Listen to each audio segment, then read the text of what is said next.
Welcome to All Home Care Matters, the show where we discuss all things home care, with discussions on important age-related matters and topics. Brought to you by Enriched Life Home Care Services, the #1 rated home care provider in Michigan by Top Rated Local.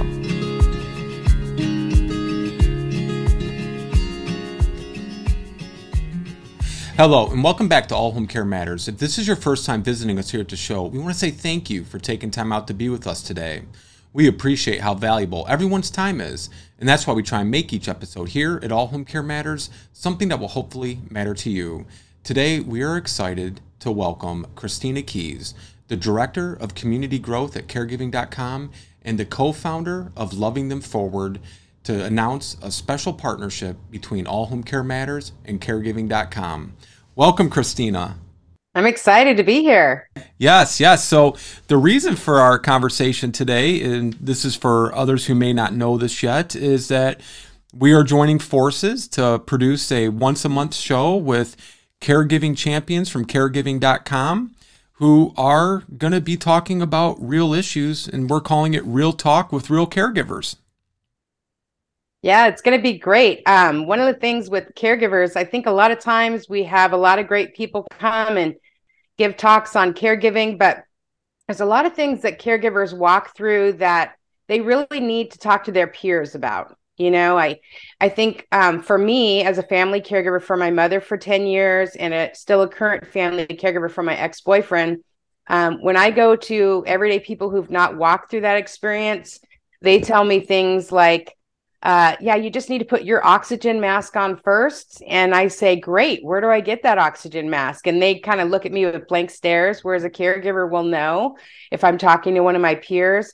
Also, you know, people who are not caregiving, they'll say things like, well, you need to practice self-care without, you know, any explanation of how, as a family caregiver, your idea and your definition of self-care completely changes.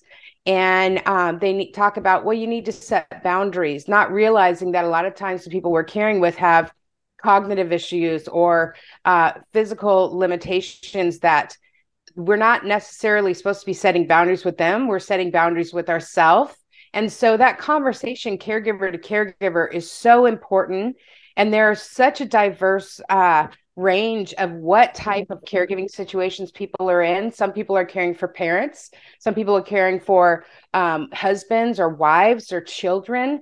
Some people are caring people with Alzheimer's, people with strokes, people who've, you know, had a traumatic brain injury.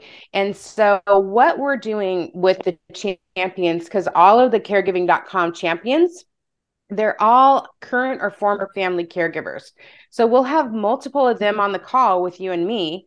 So the topics we discuss, we're going to hear different types of ways that they're walking through that and what they're doing to walk through that and what it's really, really like. It is, for me, I remember 3 years into my care journey, I had just been told that I had 6 months to live because of the stress of being a family caregiver.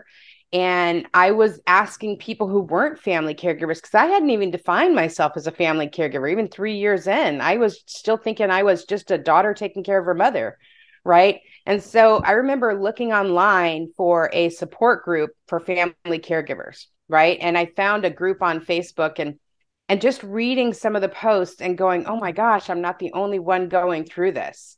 And I think that's going to be the difference with this. It's almost like, you know, being a part of a virtual support group for family caregivers, all of these episodes. So I'm very excited about it.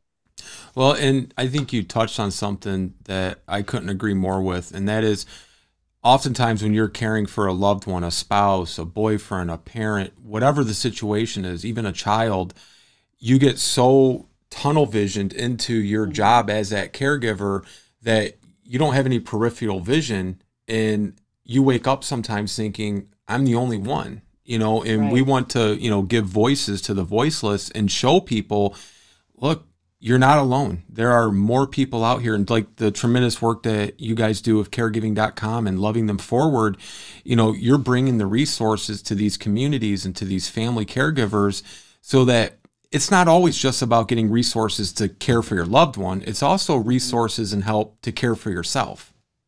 Absolutely. And I think sometimes, like I think about when I first became my mom's family caregiver, I got that call. I was in a grocery store. It was 3:42 p.m. I'm grocery shopping and get the call. My mother had a stroke. I immediately got in the car, went to the hospital, which was 3 hours away. I got there and I was just thrown into it. I didn't know. And so everything became about my mother.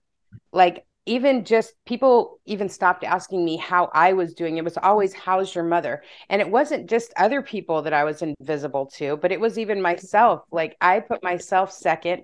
And I always call it like, there's a life behind the wheelchair. Right. So, and there's two people on that care journey. And for me, one of the things that happened was I was so ashamed that I didn't know how to do it because I was learning. I always joke if there was like a book that said what to expect when being a caregiver, nobody would read it because nobody thinks it's going to happen to them. Right. And I was learning. So when you're learning something and nobody's teaching you and you don't have those skills, you're often going to feel like you're failing. You're often going to feel a lot of shame about, I could be doing this better. And then when you have a loved one who's not miraculously getting well because the care you're giving them, you feel like you're just not succeeding. And so that isolation of being ashamed to talk to people about what you're going through, because in the beginning, for me, until I got into that journey for a while, I didn't feel like I was succeeding at all. I felt like a constant failure because my mom was still sick. She had Right. still had a stroke. She was still paralyzed.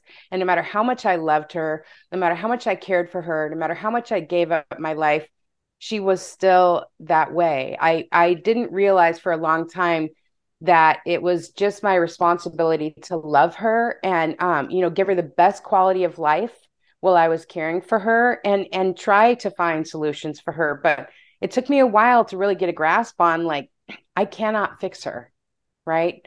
And so I think for a lot of caregivers, they go through the same thing, the same isolation, the same shame of, I don't know what I'm doing. I don't know how to do this. My loved one is still getting sick or they're progressing. And they blame And themselves sometimes. right, Yeah. exactly. And there's a lot of, I think for a lot of caregivers, there's a lot of mental health issues that come along. Like I was a very optimistic person, and all of a sudden I'm fighting depression, I'm fighting anxiety, I'm fighting a lot of things because there's a lack of sleep going on. I was sleeping 5 to 10 hours a week, which can be common for new caregivers because they're fumbling trying to figure this out. My eating habits changed, my doctor's visits changed, like all of these things. And so for us caregivers, we just need a place to feel safe, a place where we can like be like,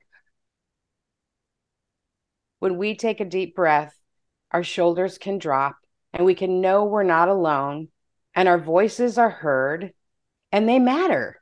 Right. Because how many times have us caregivers gone to the doctor's office or the hospitals and, we're trying to advocate for our loved ones and it's falling on deaf ears, or we're trying to, talk to the person that we love and say, it's really important to take your medication or to drink your shake or to do your physical therapy, and it's falling on deaf ears, right? So there's a lot of times in our care journey that our voice is not heard. And this is going to be the place where our voices can be heard, right? Our voices can be heard. Our journey matters too. There's two people on this journey. There's the loved one we're caring for, and there's also us as a family caregiver whose life have been, not only the person we're caring for has their life completely changed, right? But our lives completely changed also. And it's really okay to acknowledge that we're part of this equation too, right? And this is going to be a place for us to do that. These are going to be men and women, all ages, whether they're millennials or somebody who's my age, 54 or older, who are sharing their experience about, what was it like to, all of a sudden your life completely got disrupted, or you lost your career, or you lost your social life, or you lost your finances, or you lost your relationship.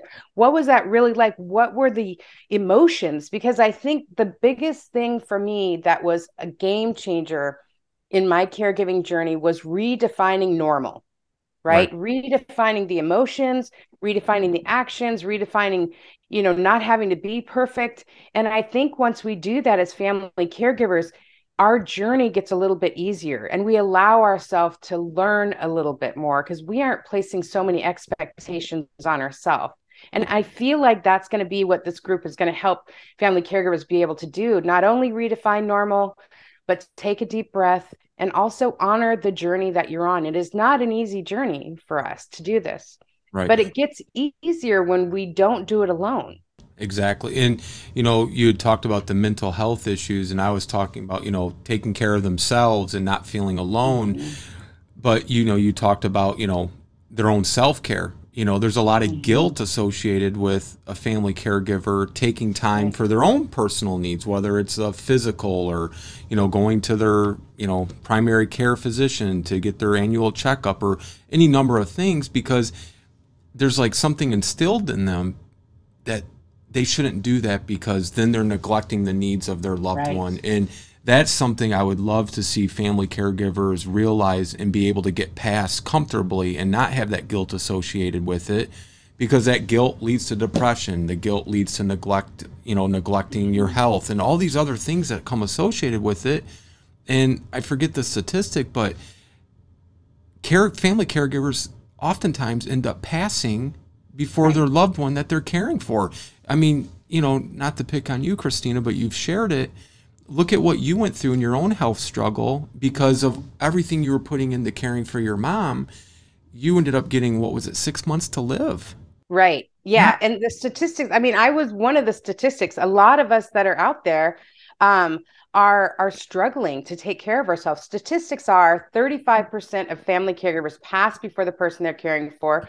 30% of them pass within 5 years of the person they're caring for passing. And for caregivers who are over the age of 70, 65% of them pass before the person they're caring for. And it is because we are under so much stress trying to figure it all out. We're not sleeping, we're not eating, we're not taking care of ourselves. The last thing we want to do is go to the dang doctor when we've been to the doctor 3 times this month and 2 hospital visits in the past 2 months for ourselves. And then we feel like, I don't know about any of the other caregivers, but I'll tell you, for me, if I had some medical issues, it wasn't as bad as a stroke. So I felt like, it'll be fine. Right. And so I just let it go. I let it go. And then things start happening, like, high blood pressure, weight gain, cortisol levels go up. When you're not sleeping, obviously things are going to be completely whacked out. And, the self-care portion of it, I don't know about any other caregivers, but for me, when people started saying you need to practice self-care, I wanted to just run away. And it's because my self-care before taking care of my mother was, spa days, mani-pedis, like going to the beach and reading a book, like weekend getaways. Well, all the things, that's all I knew about self-care, long bath, all of these things. All of these things now as a family caregiver, not only did I not have the finances for, because I was paying for my mom's care and I was getting less hours at work, and after a while had to leave my career, right? But I didn't have time, I didn't have the energy, and I couldn't relax during any of those things anyways. Right. I did get to take a vacation one time. And I finally organized all the care. I found the money to get at mom extra care. I went on vacation. It took me 3 days into that vacation to even calm down. Right. And so we need to redefine self-care. Right. And that self-care for me came in 5-minute increments. It came in when I went out to check the mail, standing by the mailbox and taking a couple of deep breaths and dropping my shoulders. When I drank a glass of water, sitting down and drinking that. And really what happened when I started saying, I don't have time, because during the time that I thought I didn't have, I was deep into that anxiety, deep into that depression, thinking about what if, or I was coming out of an emergency, getting prepared for an emergency, or going into an emergency. So there was a lot of space being taken care of, that being consumed just by worrying, right? And so I had to trade in, started with literally 5 minutes of what I could define self-care. And I think what'll be interesting about this is, it's not experts who got all these great 30-day books you can do for self-care, which those are fabulous, right? If you're there, if you've made it there. But these are going to be real self-care, these are going to be real caregivers who are talking about what they are doing for self-care in those 5, 10, 15 minutes. How did they get to where they could have an hour a day to themselves? How did they get to where they could level up their sleep, right? How did they do that while they were taking care of their loved ones? So I think that's one of the things that's going to be different about this. And again, it's going to be so diverse because on each one of these episodes, there'll be multiple caregivers in multiple care situations, men and women, all different ages. Yeah, and I think, just to touch and follow up on the men, I know caregiving.com, there's going to be all men's caregiver panel, and leading up to the National Family Caregiver Alliance event. Mm-hmm. And that's because men, too, I feel like they deal with a different set of issues. A lot of them don't want to identify that they're a caregiver because it, demasculates them or something. Right. And I feel like both for women and men caregivers, family caregivers, I feel like they just need somebody to say it's okay. Like, give them permission to practice that self-care. Give them permission to have a bad day. Give them permission to accept you're not going to change it. You're not going to fix it. You can only help support it and do the best that you can do. As long as you're doing the best that you can do, there's nothing more anybody can ask of you. Right. And a lot of this is going to be helpful for the caregivers who are going to be tuning in for the National Family Caregiver Summit. That's coming up November 10th and 11th via caregiving.com. And that is one of the, panels that we're going to have. It's going to be a panel of men who are going to be sharing about their experience. So, and we're going to be tackling a lot of tough topics on these episodes. We're going to be talking about, how do we take care of ourselves? How do we deal with losing our own life? Male caregiving. We're going to be talking about financial issues, right? Like I had to go from, me and my mother was a manufacturing engineer, and I had a 20-year career in tech. We had over $300,000 in our 401ks. Both of us made a good wage. Mom had a stroke.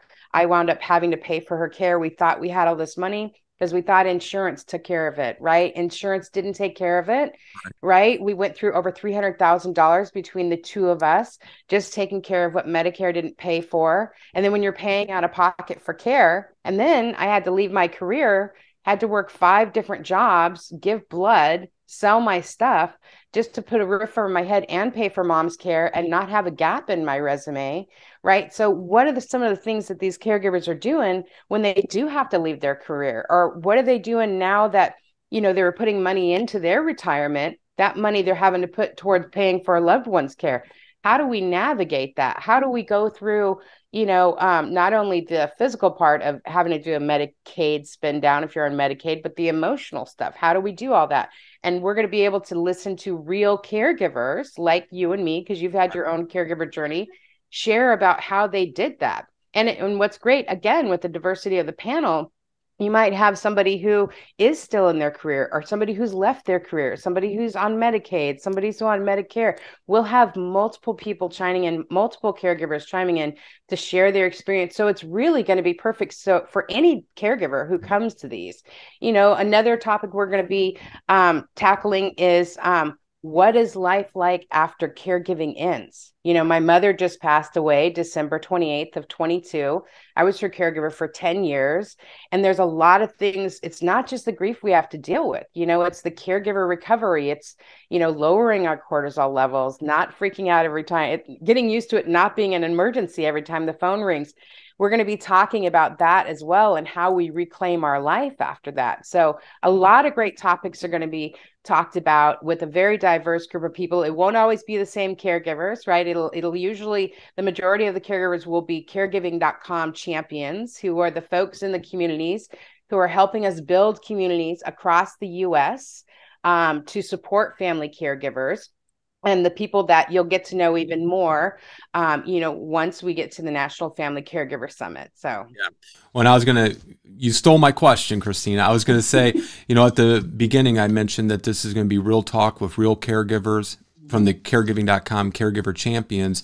Share with us what the caregiver champions are, but I think you did a great job of doing that. But I also think it's important to mention these are caregivers that are trying to give back and help others that have been or are going through the journey that they're in now, or that they have already gone through, to help give them a hand out to pull them up and help offer them that support. Because I don't know about for yourself, but when you're going through it, most people don't have somebody in their circle that's necessarily going through it or has gone through it yet, and they don't know where to turn. They don't know who to have a shoulder to cry on or an ear to bend. And I know a support group that we facilitate, I've shared this story a few times because I think it's very telling. We had a lady that was coming to our support group, her first time. She was in her mid to late 50s, and her husband was recently diagnosed with early onset dementia, but it was progressing very rapidly. And her first visit, she didn't say a whole lot, and that's fine. You're there, just observe, know that you're in a room with like-minded peers who are going through similar situations. The second visit, she came and, she was very distraught, emotional, crying, and still not talking. And, you don't want to pry something if somebody's not wanting to talk. And she finally just wanted to share. And her husband had another couple that for, 30, 40 years had been best friends, and they grew up together. Every Friday or Saturday, they would go to a movie or go to dinner or just spend time together. The last 3-4 weeks, she had to cancel. Her best friend, all the way back to like elementary school, called her and basically just kind of ripped her up and said, if you don't have time for me, she didn't understand. And, we explained to her, it's easier said than done, but don't hold a grudge against your friend, because fortunately, her and her husband still have their health. They are not caregivers for each other or for a parent at this time. They can't understand what you're going through. So you can't expect them to understand and, put themselves in your shoes. Give her a few days, give her a couple of weeks, and then write her a letter. She may not want to talk to you, but I always like to say, if somebody doesn't want to talk to you, they will read what you write though. And, just send her a letter and say, I know you're mad. I know you're hurt. I know you don't understand. I'm thankful you're not having to go through this, but this is what I'm living with right now. And I'm doing the best I can. And this poor woman, here's a friend of hers for 30, 40 years.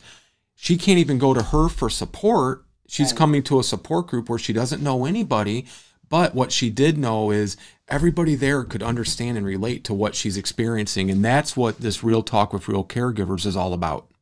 Right. And I think, it's very common, right, that people don't understand, right? That's why it's important to have a place you can go to and share. And the thing about the caregiving.com champions, so with Loving Them Forward, that was pretty much the pilot program for the caregiving.com champions, because I was told I had 6 months to live because I was relying on doctors and medical professionals to share with me the different resources and how to be a caregiver.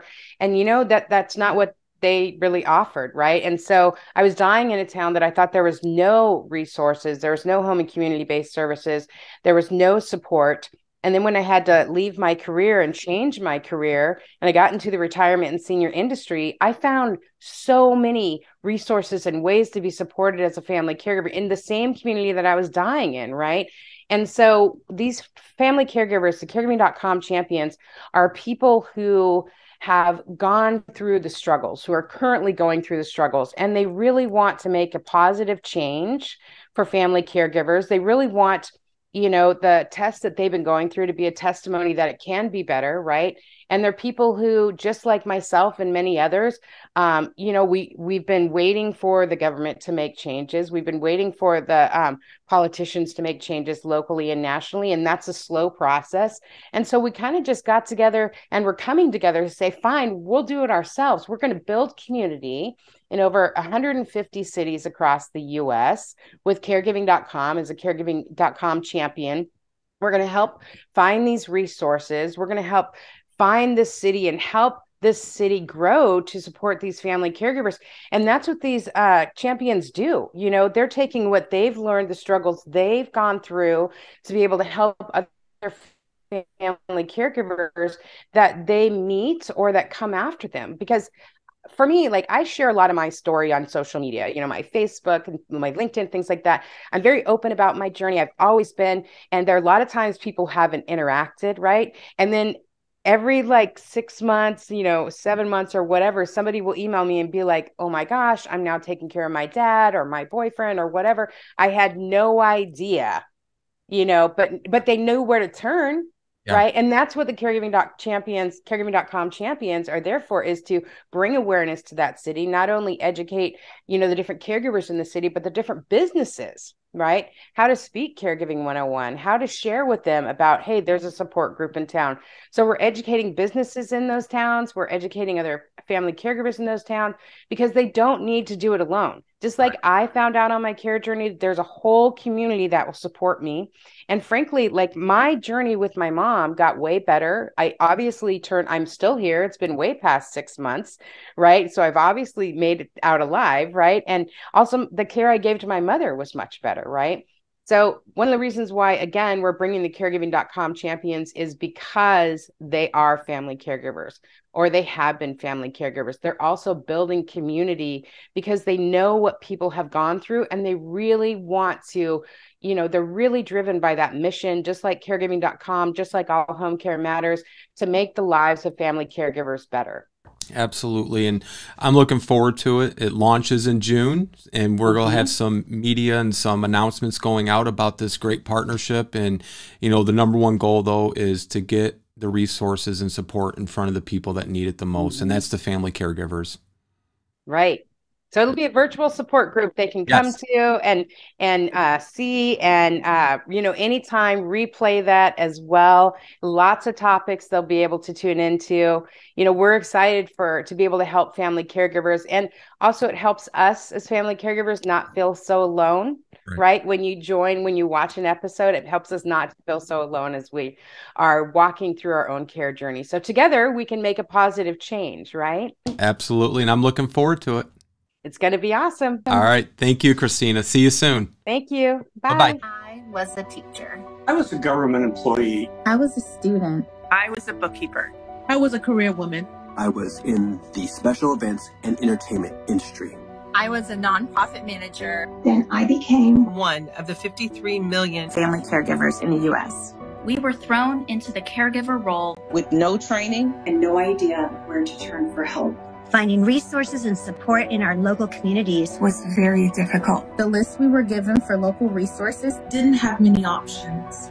We've tried to advocate for change with state and federal governments, but the process of change is very slow. And many times our voices are not heard. We needed help as family caregivers. We felt lost, hopeless, and alone. We were change. That's why we are deploying an army of caregiving.com champions all across the U.S. and Canada to be the change caregivers have been waiting for.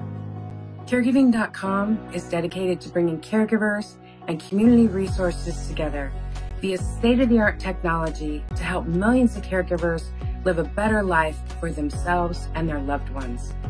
We're working with more than 300 Caregiving.com champions across the U.S. and Canada to be the change caregivers need to feel seen, heard, valued, and no longer have to be alone on their care journey. Connect with the local champion in your area by visiting us at caregiving.com/champions or texting 360-230-7736. Be a part of the change for caregivers everywhere.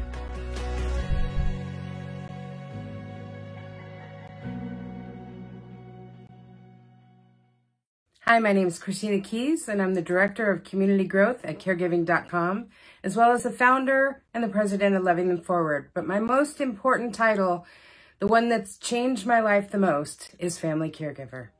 On March 16th, 2013, at 3:42 p.m., my mother had a life-changing stroke. They gave her 1% chance to live for the first 30 days. She was paralyzed from the neck down. She had to learn how to talk again. I lived with her in that hospital for 5 months. When we went home, I was thrown into the primary caregiver position.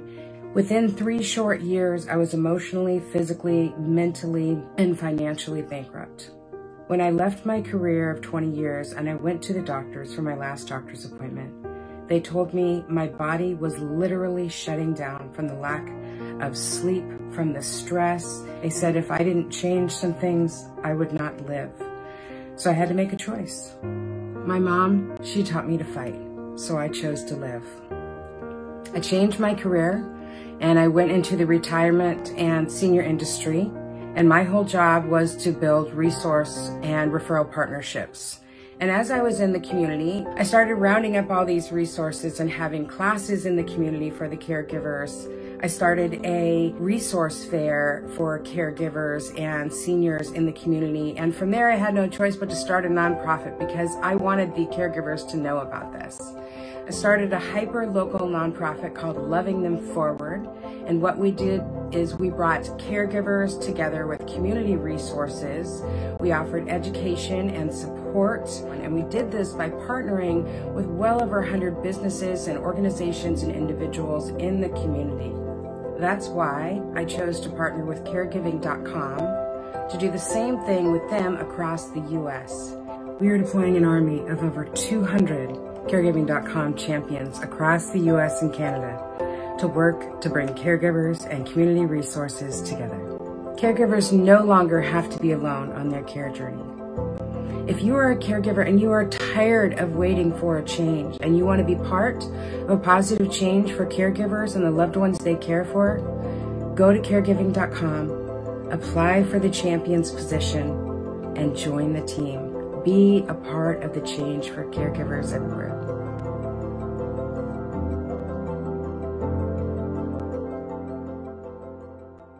Thank you for joining us today here at All Home Care Matters. All Home Care Matters is here to help families as they navigate these long-term care issues. We invite you to visit us at allhomecarematters.com, where there's a private, secure, fillable form where you can give us feedback, show ideas, or if you have questions. Every form is read and responded to. And remember, you can listen to the show on any of your favorite podcast streaming platforms or watch the show on our official YouTube channel.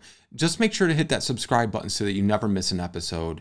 We'd also like to say thank you again to Christina Keys for joining us today. And we look forward to seeing you next time here at All Home Care Matters. Thank you for joining us today. We look forward to you joining us again on another episode of All Home Care Matters. To learn more about the show and to connect with us, visit us at allhomecarematters.com.